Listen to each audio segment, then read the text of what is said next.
Hello everyone, welcome to Mayuri classes. Mayuri classes में आप सबका स्वागत है।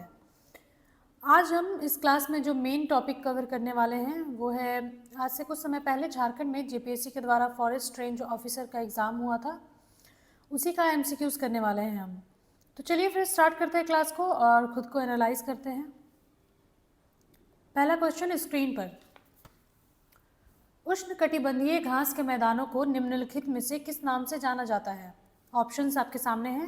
Option number A prairie, B steppe, C savanna और डी इनमें से कोई नहीं। प्रिंटिंग मिस्टेक है, यहाँ डी होना चाहिए। डी इनमें से कोई नहीं। आंसर करेंगे, इसका आंसर क्या हो जाएगा? इसका आंसर हो जाएगा सी सवाना। सवाना, ठीक है। तो सवाना क्या है? तो सवाना जो है उष्णकटिबंधीय क्षेत्र में पाए जाने वाले घास का मैदान है। क्या है? सवाना जो है घास का मैदान है जो कि उष्णकटिबंधीय क्षेत्र में होता है, ठीक है ना। इसमें जहाँ पे क्या होता है ना, पेड़ पौधे पाए जाते हैं, ये मुख्यतः कहाँ कहाँ होते हैं? तो ये अफ्रीका में होता है, दक्षिणी अमेरिका और ऑस्ट्रेलिया में पाए जाते हैं, ठीक है। नेक्स्ट क्वेश्चन की तरफ बढ़ते हैं। दूसरा क्वेश्चन है, विश्व में सबसे अधिक ज्वारभाटा कहाँ पाया जाता है? आंसर करेंगे, विश्व में सबसे ऊंचा या सबसे अधिक ज्वारभाटा कहाँ होता है?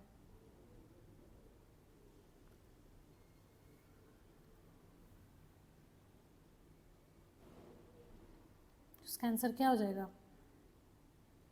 फंडी की खाड़ी में, इसको इंग्लिश में क्या कहेंगे? बे ऑफ फंडी। ये दुनिया का सबसे ऊंचा ज्वारभाटा है, ठीक है। और इसका जो जहाँ पे पानी का स्तर कितना होता है, तो यहाँ पे पानी का स्तर होता है 16 मीटर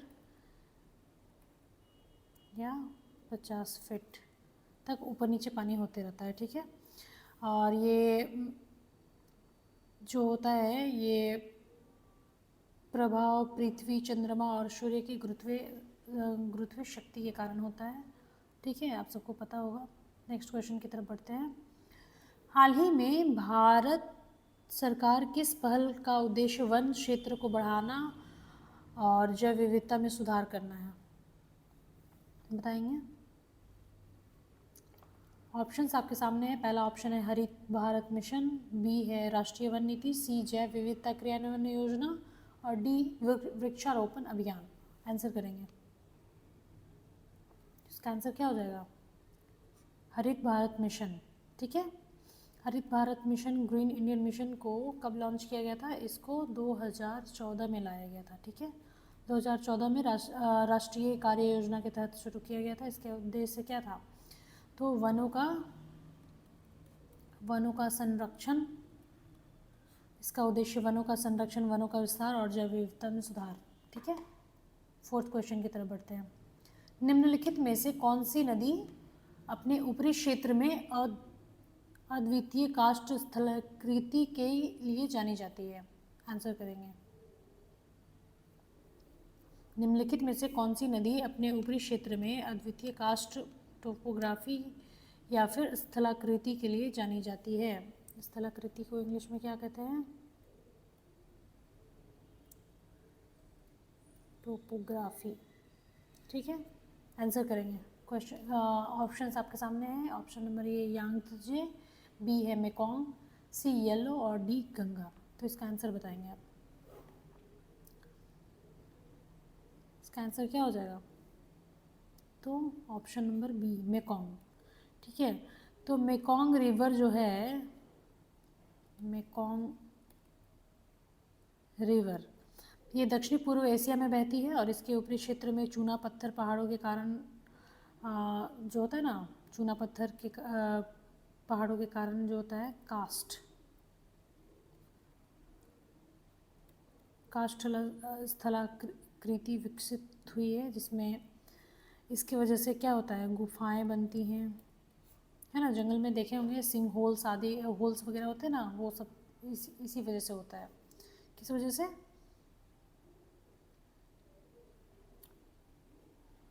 टोपोग्राफी की वजह से। चलिए नेक्स्ट क्वेश्चन की तरफ बढ़ते हैं। कौन सा भारतीय क्षेत्र अपने महत्वपूर्ण खनिज संसाधनों और लौ अयस्क और कोयला के लिए जाना जाता है, जो देश की अर्थव्यवस्था में महत्वपूर्ण भूमिका निभाती है? ऑप्शंस आपके सामने हैं। Option number A Chhattisgarh, B Jharkhand, C Orissa और डी राजस्थान। आंसर करेंगे। इसका ऑब्वियसली आंसर क्या हो जाएगा? झारखंड। झारखंड को और किस नाम से जाना जाता है? तो खनिजों की भूमि भी झारखंड को बोला जाता है।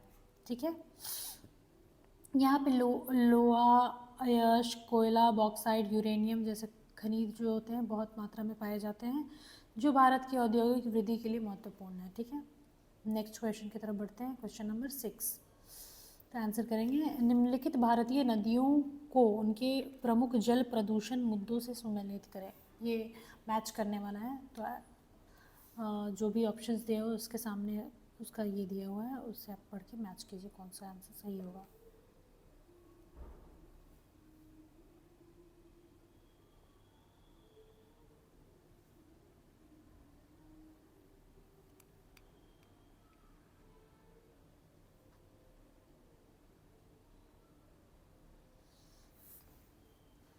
गंगा का औद्योगिक अपशिष्ट और अनुपचारित सीवेज, यमुना का रासायनिक प्रदूषण, कौन किससे मैच होगा देख लीजिए आप। एक दो अगर मैच होता है ना तो आपको समझ में आ जाएगी कि कौन सा सही है कौन सा गलत है। तो पहला किसके साथ मैच हो रहा है? ए को किसके साथ मैच करेंगे? गंगा, रासायनिक प्रदूषक का उच्च स्तर, सभी को पता है। तो एक या दो मैच हो जाएगा ना तो फिर आपको आंसर मिल जाएगा। तो ए का सेकंड कहाँ पे है? ए का सेकंड, तो ए का सेकंड आपको एक की जगह दिखाई दे रहा है। ठीक है, ये ऑप्शन नंबर बी में, तो इसका आंसर क्या हो जाएगा? Option number B. चलिए नेक्स्ट क्वेश्चन की तरफ बढ़ते हैं। क्वेश्चन नंबर 7 नंबर में क्या कहता है?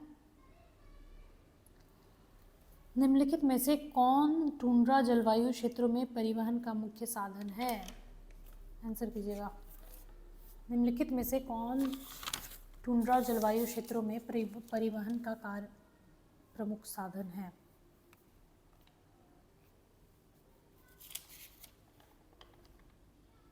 आंसर करेंगे। इसका आंसर क्या हो जाएगा? स्लेज। ठीक है, तो टुंड्रा क्षेत्र की आर्कटिक क्षेत्र जैसे बर्फ़ और बंजर भूमि से ढके रहते हैं। ये स्लेज क्या होता है? ये जो टुंड्रा है ये बर्फ़ पर खींचे जाने वाली गाड़ी जो कुत्तों या हिरणों द्वारा खींची जाती है, मुख्य परिवहन साधन होता है। ऊँट और गधा रेगिस्तान क्षेत्रों में उपयोग किए जाते हैं। ठीक है, तो टुंड्रा जलवायु में स्लेज से किसी भी चीज़ को खींचा जाता है। ठीक है, ठीक है, इसका आंसर ये हो जाएगा। नेक्स्ट क्वेश्चन की तरफ बढ़ते हैं। क्वेश्चन नंबर 8 कौन सा देश जंगली ओरंगुटानों की विश्व में सबसे बड़ी जनसंख्या का घर है? आंसर करेंगे। ऑप्शंस आपके सामने, Malaysia, Indonesia, Thailand, Philippines. Answer करेंगे। इसका आंसर क्या हो जाएगा? इंडोनेशिया। ठीक है, ओरंगुटान मुख्यतः दो द्वीप हैं जैसे बोर्नियो और सुमात्रा पर पाया जाता है। ठीक है, ओरंगुटान कहाँ कहाँ पाया जाता है? तो बोर्निया में और सुमात्रा में पाए जाते हैं, जो इंडोनेशिया में स्थित है। ये दोनों इंडोनेशिया में ही स्थित है। क्या? बोर्नियो और सुमात्रा। ठीक है, इंडोनेशिया ये देश जंगली ओरंगुटानों की सबसे बड़ी आबादी का घर है। संरक्षण की दृष्टि से ये एक महत्वपूर्ण स्थान है ओरंगुटानों के लिए। ठीक है, नेक्स्ट क्वेश्चन की तरफ बढ़ते हैं। क्वेश्चन नंबर 9 भारत में कौन सा वन विश्व के सबसे बड़े नमकीन पानी में मैंग्रोव वनों में से एक होने के लिए जाना जाता है? आंसर करेंगे। इसका आंसर हो जाएगा, सभी को पता है, सुंदरवन। ठीक है, सुंदरवन पश्चिम बंगाल में स्थित है, वेस्ट बंगाल में सुंदरवन स्थित है। ठीक है, ये विश्व का सबसे बड़ा मैंग्रोव वन है। ठीक है, विश्व में सिर्फ इंडिया में नहीं, विश्व का सबसे बड़ा मैंग्रोव वन है। ठीक है, ये गंगा ब्रह्मपुत्र डेल्टा क्षेत्र में फैला हुआ है और बंगाल टाइगर का प्रमुख निवास स्थान भी है। ठीक है, नेक्स्ट क्वेश्चन की तरफ बढ़ते हैं। क्वेश्चन नंबर 10, कौन सा वन प्रकार हिमालय क्षेत्र में पाया जाता है और इसमें शंकुधारी वृक्ष जैसे कि देवदार, फर और स्प्रूस होते हैं? आंसर करेंगे, ऑप्शंस आपके सामने। उष्णकटिबंधीय वर्षा वन में, समशीतोष्ण वन में, अल्पाइन वन में और टैगा वन में। आंसर करेंगे, तो इसका आंसर क्या हो जाएगा? Alpine one. ठीक है, अल्पाइन वन हिमालय की ऊंचाई वाले क्षेत्र में पाए जाते हैं। ये अल्पाइन वन कहाँ होता है? हिमालय की ऊंचाई वाले क्षेत्र में पाए जाते हैं। ठीक है, इनमें प्रमुख रूप से शंकुधारी वृक्ष जैसे चीड़, ठीक है, कौन कौन से पाए जाते हैं? तो यहाँ पे चीड़, जिसको क्या बोला जाता है? पाइन, पाइन भी बोला जाता है। चीड़ पाया जाता है, देवदार पाया जाता है जिसको फिर भी बोला जाता है, और स्प्रूस पाए जाते हैं। ये वन ठंडी जलवायु के लिए अनुकूल होते हैं। ठीक है, तो हिमालय के लिए पूछा ही गया है, तो ठंडी जलवायु के लिए प्रमुख होते हैं। नेक्स्ट क्वेश्चन की तरफ बढ़ते हैं। क्वेश्चन नंबर 11, भारतीय संविधान में समानता का अधिकार 5 अनुच्छेदों द्वारा प्रदान किए गए हैं, वे हैं कौन कौन है? बताइए आप। अनुच्छेद 16 से 20, अनुच्छेद 15 से 19, अनुच्छेद 14 से 18, अनुच्छेद 13 से अनुच्छेद 17। आंसर करेंगे, राइट टू इक्वालिटी, समानता का अधिकार, बताएंगे किन 5 अनुच्छेदों द्वारा प्रदान किए गए हैं? आंसर करेंगे, तो इसका आंसर क्या हो जाएगा? इसका आंसर हो जाएगा ऑप्शन नंबर सी, 14 से 18। ठीक है, तो समानता का अधिकार, राइट टू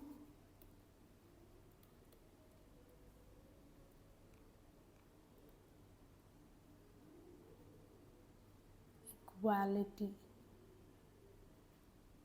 ठीक है, भारतीय संविधान के अनुच्छेद 14 से 18, मतलब कि ये ऑप्शन नंबर सी जो है 14 से 18 के अंतर्गत आता है, ये राइट टू इक्वालिटी। इसमें सभी नागरिकों को कानून के समक्ष समानता, भेदभाव निषेध, समान अवसर आदि प्रदान किए जाते हैं। ठीक है, नेक्स्ट क्वेश्चन की तरफ बढ़ते हैं। क्वेश्चन नंबर 12, निम्नलिखित नदी सफाई पहलों को उनके उद्देश्यों से मिलान करें। ये भी मैच करने वाला है, तो आंसर करेंगे आप।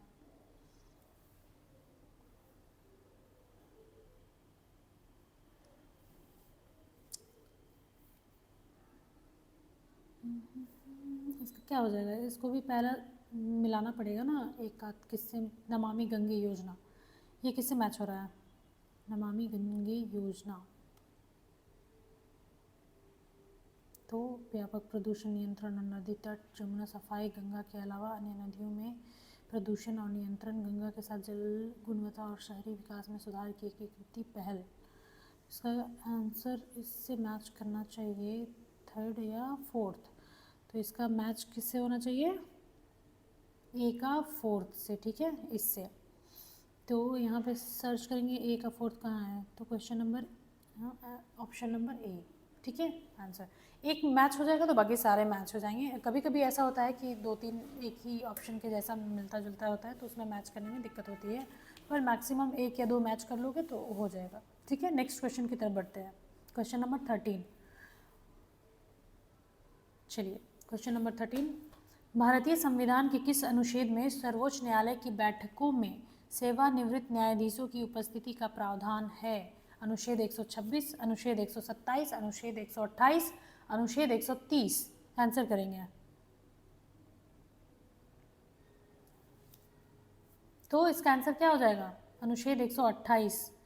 पॉलिटी से भर भर के क्वेश्चन पूछता है, तो आपको ये सारे आर्टिकल्स जो है ना वो याद होने चाहिए।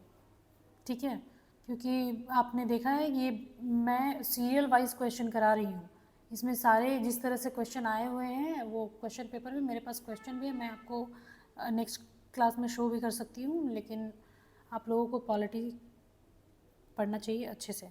ठीक है, तो इसका आंसर अनुच्छेद 128 होगा। अनुच्छेद 28 के अंतर्गत क्या आता है? भारत के राष्ट्रपति मुख्य न्यायाधीश की सहमति से किसी सेवानिवृत्त न्यायाधीशों को सर्वोच्च न्यायालय की कार्रवाई में भाग लेने के लिए आमंत्रित कर सकते हैं, ठीक है, राष्ट्रपति द्वारा।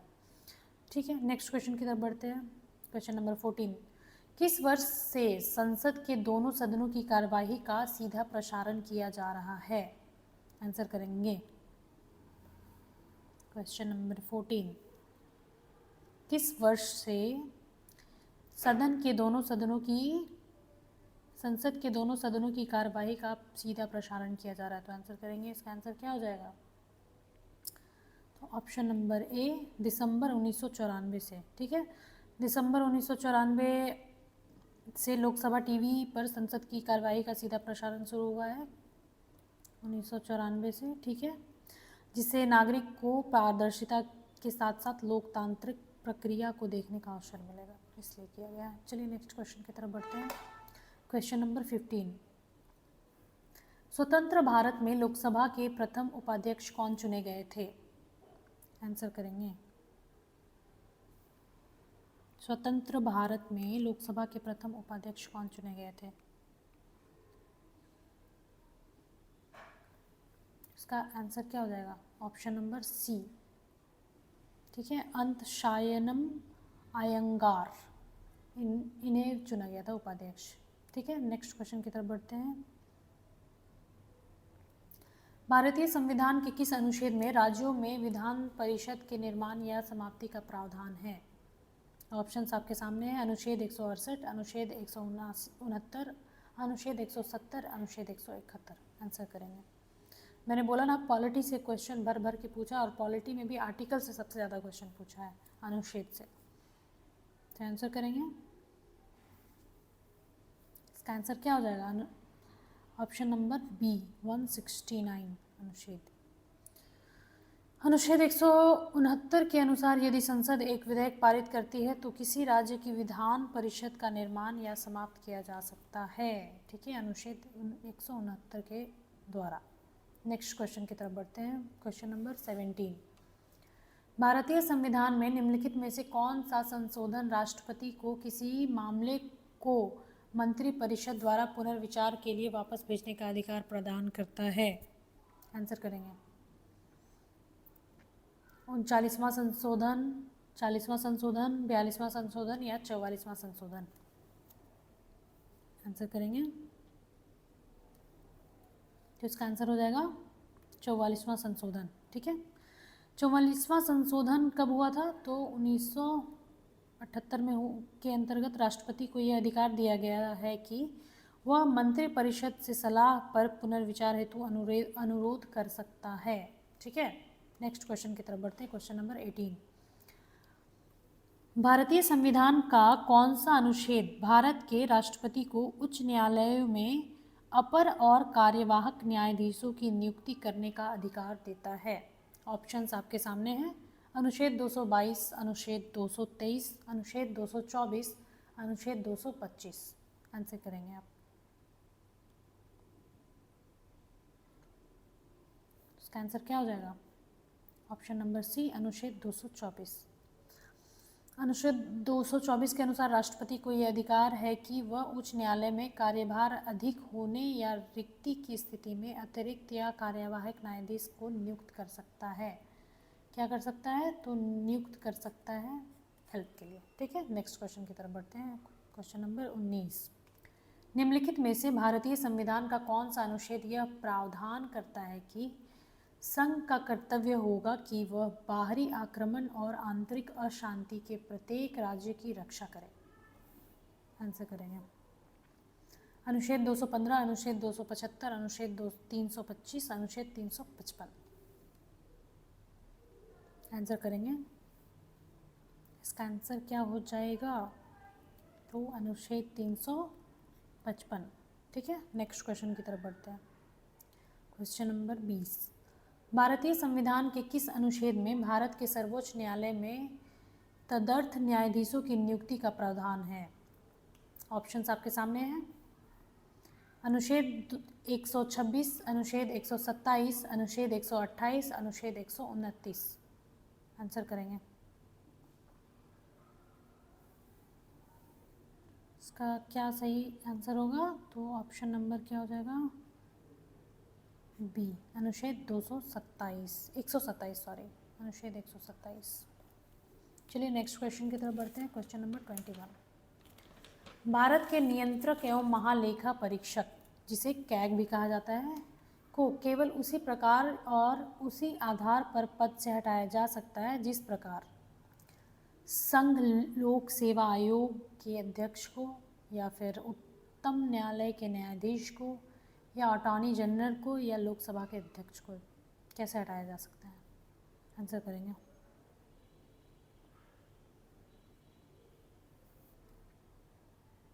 तो इसका आंसर क्या हो जाएगा? ऑप्शन नंबर बी, उच्चतम न्यायालय के न्यायाधीश को जिस तरह से हटाया जाता है उसी तरह कैग को, या फिर जिन्हें कहा जाता है महालेखा परीक्षक को, हटाया जा सकता है। ठीक है, कैग का फुल फॉर्म क्या होता है? CAG। इसका full form controller and auditor general.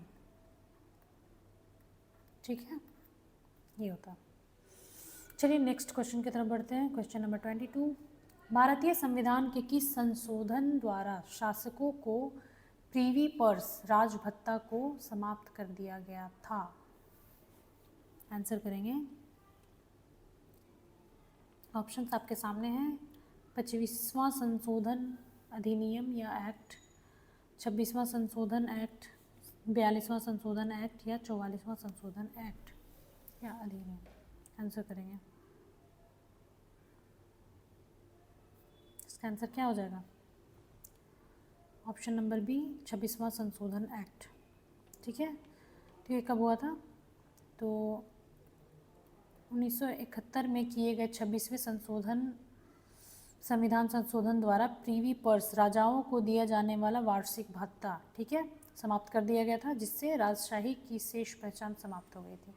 ठीक है, 26वां संशोधन के द्वारा। क्वेश्चन नंबर 23 की तरफ चलते हैं। निम्नलिखित में से कौन सा युग्म सही मेल है? Match the following questions. Answer करेंगे। संशोधन प्रक्रिया अनुच्छेद 268 के द्वारा, प्रधानमंत्री के कर्तव्य अनुच्छेद 74 के द्वारा, राष्ट्रपति शासन अनुच्छेद 365 के द्वारा, या अंतर्राज्यीय परिषद अनुच्छेद 264 के द्वारा। आंसर करेंगे। इसका आंसर क्या हो जाएगा? ऑप्शन नंबर सी, राष्ट्रपति शासन अनुच्छेद 365, ये सही है। ठीक है, अनुच्छेद 365 में उल्लेख है कि यदि कोई राज्य केंद्र सरकार के निर्देशों का पालन नहीं करता है तो राष्ट्रपति यह घोषणा कर सकते हैं कि राज्य में संवैधानिक तंत्र विफल हो गया है, जिससे राष्ट्रपति शासन लागू किया जा रहा है। तो अनुच्छेद 365 के द्वारा राष्ट्रपति शासन लगाया जाता है, ये आप याद रखिएगा, क्वेश्चन बार बार पूछता है। ठीक है, नेक्स्ट क्वेश्चन की तरफ बढ़ते हैं। Question number 24। भारतीय संविधान के अनुच्छेद में 2 या अधिक राज्यों के लिए एक ही उच्च न्यायालय की स्थापना का प्रावधान है। आंसर करेंगे। अनुच्छेद 231, अनुच्छेद 233, अनुच्छेद 234 और अनुच्छेद 237 किसके द्वारा है बताएंगे आप? तो इसका आंसर क्या हो जाएगा? अनुच्छेद 231। चलिए नेक्स्ट क्वेश्चन की तरफ बढ़ते हैं। तो क्वेश्चन नंबर 25। निम्नलिखित में से कौन सा युग्म सही नहीं है? इसमें गलत बताना है। ये मतलब कॉन्सेंट्रेट होकर क्वेश्चन पढ़िएगा, क्योंकि ये हाँ और नहीं वाला सही और गलत वाला में बहुत क्वेश्चन मिस्टेक करते हैं बच्चे। ठीक है, आंसर करेंगे। अनुच्छेद 153 राज्यपाल का कार्यकाल, अनुच्छेद 156 राज्यपाल की पदावधि, अनुच्छेद 154 राज्यपाल का कार्यकारी प्राधिकार, अनुच्छेद 155 राज्यपाल को हटाना। क्या है सही? क्या है? किसका मैथ सही है? आंसर कीजिए। चलिए मैं बता देती हूँ। इसका ऑप्शन हो जाएगा सही ऑप्शन नंबर डी, राज्यपाल को हटाना अनुच्छेद 155 के द्वारा। 155 के द्वारा राज्यपाल की नियुक्ति से संबंधित है, ना कि हटाने से। ठीक है, इसलिए ये गलत है। इसमें सही या गलत पूछा है, कौन सा सही नहीं है? तो अनुच्छेद 155 सही नहीं है, क्योंकि इससे अनुच्छेद 155 से नियुक्ति की प्रक्रिया होती है। किसकी होती है? नियुक्ति की, ना कि हटाने की। चलिए नेक्स्ट क्वेश्चन की तरफ बढ़ते हैं। Question number 26। स्वतंत्रता पूर्व भारत में किसने केंद्रीय विधानसभा के स्पीकर अध्यक्ष के रूप में सबसे लंबे समय तक कार्य किया? स्वतंत्रता पूर्व भारत में मतलब स्वतंत्र होने से पहले। आंसर करेंगे।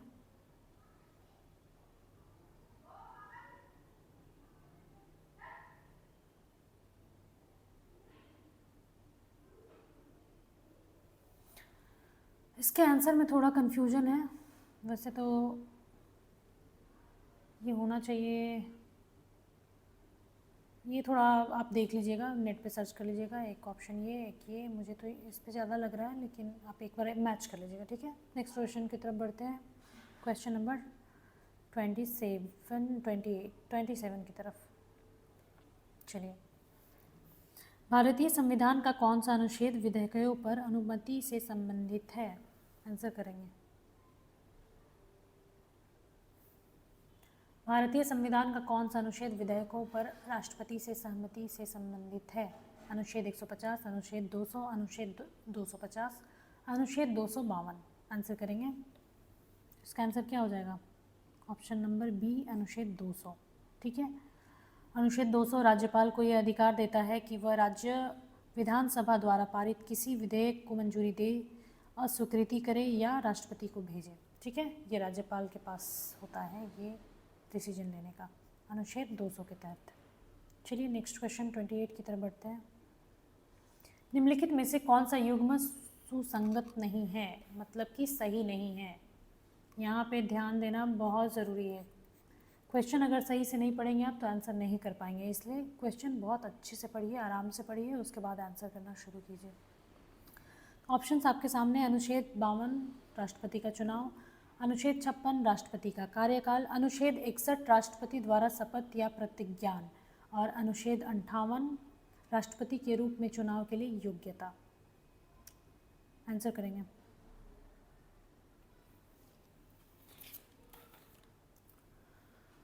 तो इसका आंसर क्या हो जाएगा?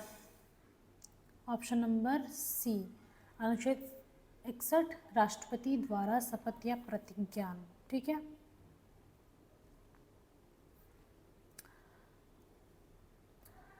अनुच्छेद 60 में राष्ट्रपति की शपथ और प्रतिज्ञान से संबंधित है, जो कि मैंने आपको पहले बता दिया है। नेक्स्ट क्वेश्चन की तरफ बढ़ते हैं। Question number 29। ठीक है, 29 में क्या कहता है? संविधान का कौन सा अनुच्छेद संसद की सदस्यता की योग्यता से संबंधित है? ऑप्शंस आपके सामने। अनुच्छेद 101, अनुच्छेद 102, अनुच्छेद 107, अनुच्छेद 108। आंसर करेंगे। इसका आंसर क्या हो जाएगा? ऑप्शन नंबर बी, अनुच्छेद 102। अनुच्छेद 102 संसद की किसी सदस्य की अयोग्यता, यानी कि अयोग्यता मतलब डिस्क्वालिफिकेशन, ठीक है, कि शर्तों पर निर्धारित करता है, जैसे कि लाभ का पद धारण करना, मानसिक अस्वस्थता या दिवालिया घोषित होना, ये सब। ठीक है। नेक्स्ट क्वेश्चन और लास्ट क्वेश्चन की तरफ बढ़ते हैं। Question number 30। भारतीय संविधान में 9वीं अनुसूची जोड़ी गई थी। प्रथम संशोधन द्वारा। ऑप्शंस आपके सामने है। पहला है प्रथम संशोधन द्वारा, दूसरा है 8वां संशोधन द्वारा, तीसरा है 42वां संशोधन द्वारा, और चौथा 44वां संशोधन द्वारा। इसका आंसर क्या हो जाएगा?